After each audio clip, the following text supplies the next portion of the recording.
2026 കേരളത്തിൽ നടക്കാൻ പോകുന്ന നിയമസഭാ തിരഞ്ഞെടുപ്പിൽ UDFന് ഒരു മുന്നേറ്റമുണ്ടാകാൻ സാധ്യതയുണ്ടോ? 2 തവണ അധികാരത്തിൽ നിന്ന് പുറത്തുപോയ UDF, അതിൽ ഒന്നാമത്തെ തവണ സ്വാഭാവികമായ പുറത്തുപോക്കാണ്. കേരളത്തിൻ്റെ ഒരു പരമ്പരാഗതമായ രീതി മാറി മാറി ഭരിക്കുക എന്നുള്ളതാണ്.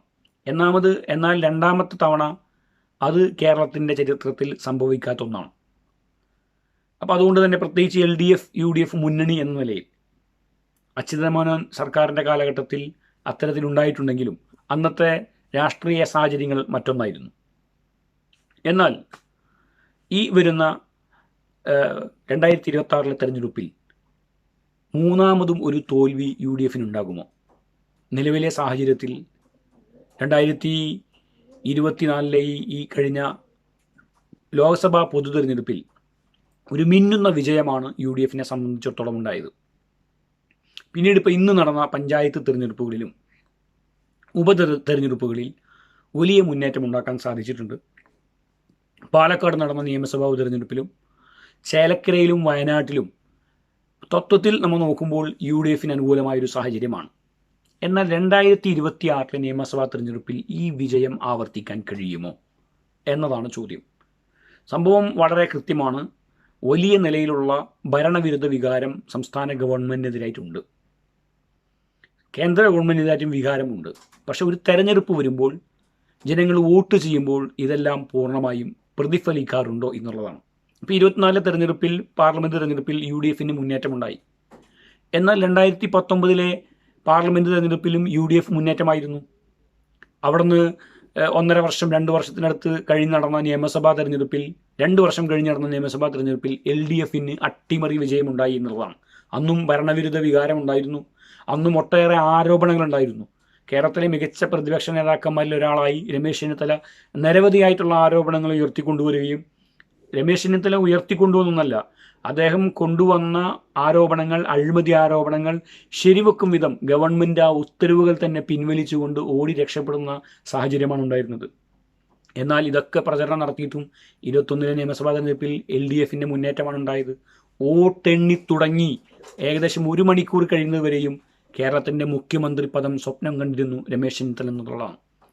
റിസൾട്ട് വന്നതിന് ശേഷമാണ് അദ്ദേഹം അറിയുന്നത് ഇങ്ങനെ ഒരു ചതി ഇതിൻ്റെ പിന്നിൽ ഒളിഞ്ഞു കിടപ്പുണ്ടായിരുന്നു എന്നുള്ളത്. ജനം ആ നിലയിലാണ് വിധിയെഴുതിയത്.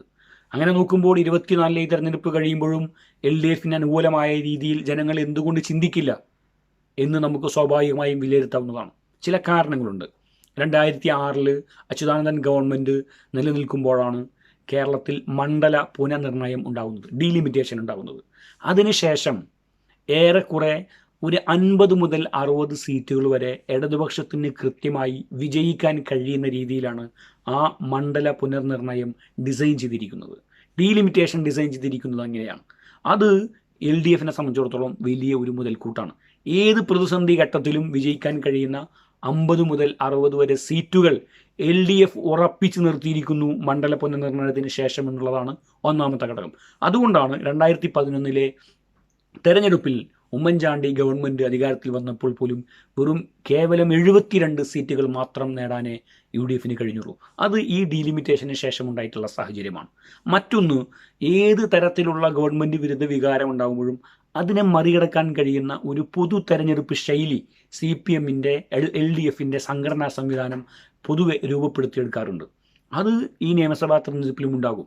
കാരണം അതിനെല്ലാം മറികടക്കാൻ കഴിയുന്ന രീതിയിൽ ബൂത്ത് തലം മുതൽ അവർക്ക് കൃത്യമായിട്ട് ബ്രാഞ്ച് തലം മുതലുള്ള LDFൻ്റെ കൃത്യമായ സംഘടനാ സംവിധാനം അതുപയോഗിച്ചുകൊണ്ട് ജനങ്ങൾക്കിടയിൽ പ്രവർത്തിക്കുന്ന ജനകീയമായ ഒരു സംഘമായി പ്രവർത്തിക്കുന്ന LDFന്, അതായത് ബഹുജന കൂട്ടായ്മ എന്ന് പറയാറുണ്ട്, ആ ഒരു കൂട്ടായ്മ ഉപയോഗിച്ചുകൊണ്ട് വോട്ടുകൾ ഏകീകരിക്കാനും അതുവഴി വിജയിക്കാനുള്ള ശ്രമം LDF നടത്തും. അപ്പോൾ ഈ 2 കാര്യങ്ങൾ കൊണ്ടാണ്.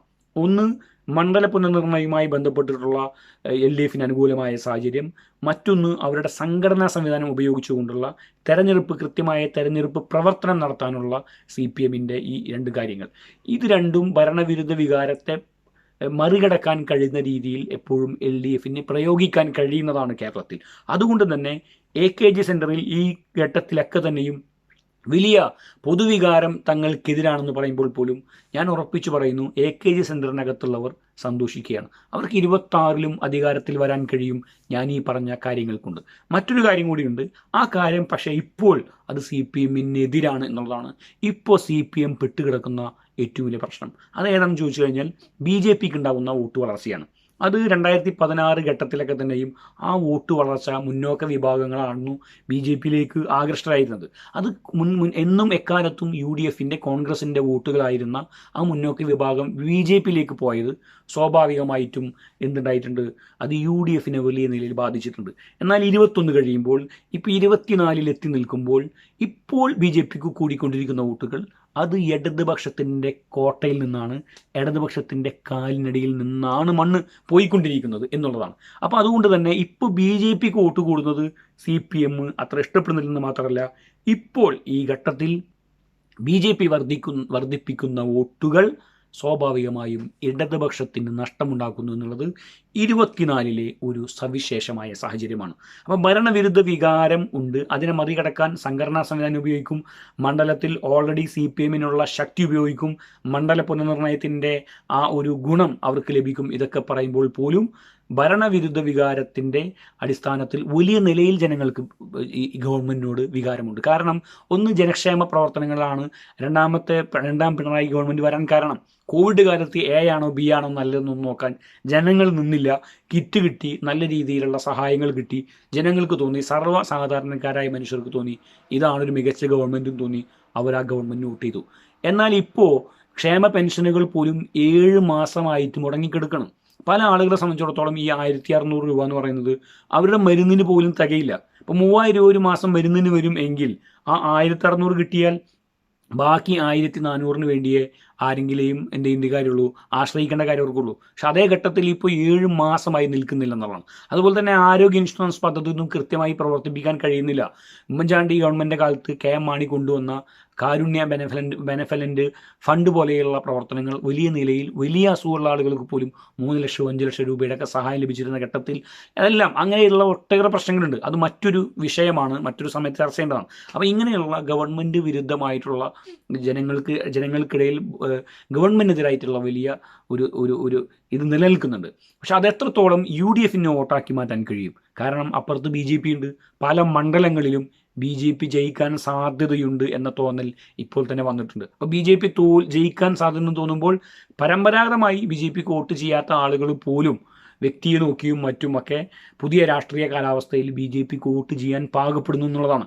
അപ്പോൾ അതുകൊണ്ട് തന്നെ ഈ ഭരണവിരുദ്ധ വികാരത്തിന് എതിരായിട്ട് വരുന്ന വോട്ടുകൾ സ്പ്ലിറ്റ് ചെയ്യുന്നു എന്നുള്ളത് സ്വാഭാവികമായിട്ടും ഇവിടെ LDFന് ഗുണകരമാവും. കാരണം ഭരണവിരുദ്ധ വികാരം മൊത്തത്തിൽ UDFന് അനുകൂലമായി വരുമ്പോൾ മാത്രമാണ് സ്വാഭാവികമായിട്ടും UDFന് വിജയിക്കാൻ കഴിയുള്ളൂ. അത് സ്പ്ലിറ്റായി പോകുന്നു എന്നുള്ളത് CPM-നെ സംബന്ധിച്ചിടത്തോളം ഗുണകരമാണ്. പക്ഷെ പ്രശ്നം അതല്ല. CPM-ൻ്റെ അടിത്തറ വോട്ടുകളിൽ നിന്ന് നമ്മൾ നേരത്തെ പറഞ്ഞു, ഡീലിമിറ്റേഷൻ്റെ ഭാഗമായിട്ട് 50 മുതൽ 60 വരെ സീറ്റുകൾ CPM ഉറപ്പിച്ച് നിർത്തുന്ന ഒരു സാഹചര്യമുണ്ട് എന്നുള്ളത്. എന്നാൽ അത് ഈ പറഞ്ഞ കാലിനടിയിലെ മണ്ണ് ഒലിച്ചു പോയാൽ അത് ഉറപ്പിച്ചു നിർത്താൻ കഴിയില്ല. അപ്പം ഈ ഘട്ടത്തിൽ BJPക്ക് കൂടുന്ന വോട്ടുകൾ, അതുപോലെ തന്നെ CPM-ൽ നിന്ന് പോകുന്ന വോട്ടുകൾ, ഇതെല്ലാം തന്നെ ഇപ്പോൾ CPM-ന് വലിയ ഭീഷണിയായി 2024 വരുന്നുണ്ട്. അപ്പോൾ എല്ലാ സാഹചര്യങ്ങളും അനുകൂലമാണെന്ന് CPM പറയുമ്പോൾ പോലും ഈ ഒരു പ്രശ്നം നിലനിൽക്കുന്നുണ്ട്. അതുകൊണ്ടാണ് ജമാഅത്തെ ഇസ്ലാമിയെയും മുസ്ലിം ലീഗിനെയും SDP-നെയും ചേർത്തുകൊണ്ട് UDFനെ ഒരു മുസ്ലിം അനുകൂല പാർട്ടി എന്ന് പറഞ്ഞ് നിരന്തരമായി പ്രചരണം നടത്താൻ CPM-നെ പ്രേരിപ്പിക്കുന്നത്. ഈ അപകടം മുന്നിൽ കണ്ടുകൊണ്ടാണ്. കാരണം തങ്ങളുടെ വോട്ടുകളിൽ പ്രത്യേകിച്ച് തങ്ങളുടെ എല്ലാ കാലത്തും തങ്ങളെ പിന്തുണക്കുന്ന ഈ ഇഴവ വിഭാഗം, തീയ വിഭാഗം, അതുപോലെ തന്നെ ഹിന്ദു വിഭാഗത്തിൻ്റെ, സാധാരണ ഹിന്ദു വിഭാഗത്തിൻ്റെ, ദലിത് ജനവിഭാഗങ്ങളുടെ പിന്തുണ നഷ്ടമാകുന്നു എന്ന തോന്നലുണ്ടാകുമ്പോൾ അത് BJP-യിലേക്ക് ആകർഷ്ടരാകുന്നു എന്ന തോന്നലുണ്ടാകുമ്പോൾ അത് തിരിച്ചു പിടിക്കാനുള്ള ശ്രമം, ഒരു തീക്കൊള്ളി കൊണ്ട് തലചൊറിയുന്ന ഒരു സമീപനം CPM ഇപ്പോൾ സ്വീകരിക്കുന്നുണ്ട്. അതെത്രത്തോളം ഗുണകരമാകും എന്ന് നമുക്ക് പറയാൻ കഴിയില്ല. അതേസമയം UDFന് ഗുണകരമാകുമോ എന്ന ചോദ്യത്തിന് ഒരൊറ്റ ഉത്തരമേ ഉള്ളൂ.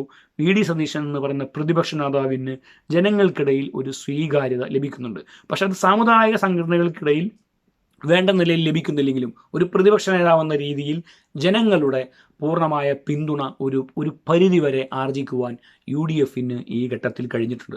സംഘടനാപരമായ പ്രശ്നങ്ങളും മറ്റും എല്ലാം ഉണ്ടെങ്കിലും തെരഞ്ഞെടുപ്പ് പ്രവർത്തനം നേരത്തെ തുടങ്ങിയാൽ, ഞാൻ പറഞ്ഞല്ലോ, ഈ മണ്ഡല പുനർനിർണയം കഴിഞ്ഞതിന് ശേഷമുള്ള പ്രശ്നങ്ങളും അതുപോലെ തന്നെ ഭരണവിരുദ്ധ വികാരം മൂലമുണ്ടാകുന്ന കിട്ടുന്ന വോട്ടുകൾ സ്പ്ലിറ്റായി പോകുന്ന ഈ സാഹചര്യമൊക്കെ, അതുപോലെ CPM സംഘടനാ സംവിധാനം ഉപയോഗിച്ച് നടത്തുന്ന അവരുടെ തെരഞ്ഞെടുപ്പ് പ്രവർത്തനം, ഇതെല്ലാം UDF 2026 വരുന്നതിന് വിഘാതമാണ്.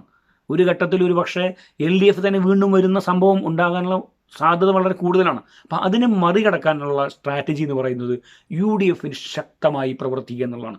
ഈ വരുന്ന പഞ്ചായത്ത് തിരഞ്ഞെടുപ്പിൽ അതിൻ്റെ സാധ്യതകളുണ്ട്. പ്രത്യേകിച്ച് ജില്ലാ പഞ്ചായത്തൊക്കെ പിടിച്ചെടുക്കുക, അതുപോലെ തന്നെ പരമാവധി മുനിസിപ്പാലിറ്റികളും കോർപ്പറേഷനുകളും പിടിച്ചെടുത്തുകൊണ്ട് രാഷ്ട്രീയം തങ്ങൾക്ക് അനുകൂലമാണ്, ഞങ്ങളിതാ ഭരണത്തിൽ വരാൻ പോകുന്നു, ഞങ്ങൾക്ക് അനുകൂലമാണ് സാഹചര്യങ്ങളെന്ന പൊതു ട്രെൻഡ് സൃഷ്ടിച്ചെടുക്കാൻ ഈ പഞ്ചായത്ത് തിരഞ്ഞെടുപ്പിൽ കഴിഞ്ഞില്ല എങ്കിൽ അത് UDF സംബന്ധിച്ചിടത്തോളം വലിയൊരു തിരിച്ചടിയാവും. അപ്പോൾ അതുകൊണ്ട് സംഘടനാ സംവിധാനം ബൂത്ത് തലത്തിൽ കോൺഗ്രസിനെ ശക്തിപ്പെടുത്തുക എന്നുള്ളതല്ല ഇപ്പോൾ ചെയ്യേണ്ടത്.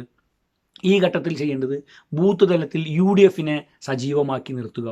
നല്ല സ്ഥാനാർത്ഥികൾ ഇപ്പോൾ തന്നെ കണ്ടെത്തി അതെല്ലാം വാർഡുകളിൽ മണ്ഡല ചർച്ചകളും സ്ഥാനാർത്ഥി നിർണയ ചർച്ചകളും സീറ്റ് പൂർത്തിയാക്കി ഏറ്റവും മികച്ച സ്ഥാനാർത്ഥികളെ കൊണ്ടുവന്ന് അവതരിപ്പിച്ച് വളരെ കൃത്യമായിട്ടുള്ള ഒരു സംഘടനാ ഒരു പ്രവർത്തനം നടത്തിയാൽ, തെരഞ്ഞെടുപ്പ് പ്രവർത്തനം നടത്തിയാൽ, അതിനനുസരിച്ചുള്ള തെരഞ്ഞെടുപ്പ് തന്ത്രം രൂപീകരിച്ചാൽ, അതല്ലാതെ ഭരണവിരുദ്ധ വികാരം ഉണ്ടെന്ന് കരുതിയിട്ട് വെറുതെ ജനങ്ങൾ അധികാരത്തിലേറ്റും എന്ന് UDF മോഹിക്കുന്നുണ്ടെങ്കിൽ അതിന് നിങ്ങൾക്ക് കനത്ത വില നൽകേണ്ടി വരും. പകരം ഈ ജനവിരുദ്ധ വികാരം, ഗവൺമെൻറ് വിരുദ്ധ വികാരം ജനങ്ങൾക്കിടയിലുണ്ട്, മറ്റു പല വികാരങ്ങളുമുണ്ട്, കേന്ദ്ര ഗവൺമെൻറ് വികാരങ്ങളുണ്ട്. ഇതെല്ലാം മുതലെടുത്ത് ഈ വോട്ടുകളെല്ലാം കേന്ദ്രീകരിക്കാൻ കഴിയുന്ന രീതിയിൽ ഒരു തെരഞ്ഞെടുപ്പ് പ്രവർത്തനം നടത്താൻ, സംഘടനാ പ്രവർത്തനം നടത്താൻ, അതിനനുസരിച്ചുള്ള സംവിധാനങ്ങൾ രൂപപ്പെടുത്തിയെടുക്കാൻ UDF കഴിഞ്ഞാൽ ഞാൻ ഉറപ്പിച്ചു പറയുന്നു, ഈ തെരഞ്ഞെടുപ്പിൽ 80 സീറ്റുകൾ നേടി UDF അധികാരത്തിൽ പറ്റാൻ, ഏറ്റവും മിനിമം 80 സീറ്റുകൾ നേടി അധികാരത്തിലെത്താൻ UDF കഴിയും. ഇന്ന് നടന്ന പഞ്ചായത്ത് ഉപതെരഞ്ഞെടുപ്പുകളിൽ തൃശ്ശൂർ, പാലക്കാട് ഉൾപ്പെടെ UDF വലിയ മേൽക്കോയ്മ ഇല്ലാത്ത സ്ഥലങ്ങളിൽ, മലപ്പുറത്തെ മഞ്ചേരി മുനിസിപ്പാലിറ്റി ഒരിക്കലും UDF ജയിക്കാത്ത മണ്ഡലം ഒക്കെ പിടിച്ചെടുത്തിരിക്കുകയാണ്. പ്രത്യേകിച്ച് തൃശ്ശൂരും പാലക്കാടൊക്കെ ഉള്ള ഈ വിജയം എന്ന് പറയുന്നത് UDF പിന്നിൽ നിൽക്കുന്ന സാഹചര്യത്തിൽ മുന്നിലേക്ക് വരുന്നു എന്നുള്ളത് ജനങ്ങൾ UDF അനുകൂലമായി ഇപ്പോഴും ചിന്തിക്കുന്നുണ്ട്. പക്ഷെ അത് നിയമസഭാ പൊതു തെരഞ്ഞെടുപ്പ് വരുമ്പോൾ എത്രത്തോളം അത് അനുകൂലമാക്കി മാറ്റാൻ കഴിയും എന്നിടത്താണ് UDF ശക്തി UDF തെളിയിക്കേണ്ടത്. അങ്ങനെ തെളിയിച്ചാൽ 80 സീറ്റുകളിൽ നേടിയ അധികാരത്തിൽ തന്നെ UDF കഴിയും. അതല്ലെങ്കിൽ മറ്റൊരു ഭരണ തുടർച്ച ഉണ്ടാകും. അത് കേരളത്തിൻ്റെ ചരിത്രത്തിലെ ഒരു ദുരന്തമായി മാറുകയും ചെയ്യും.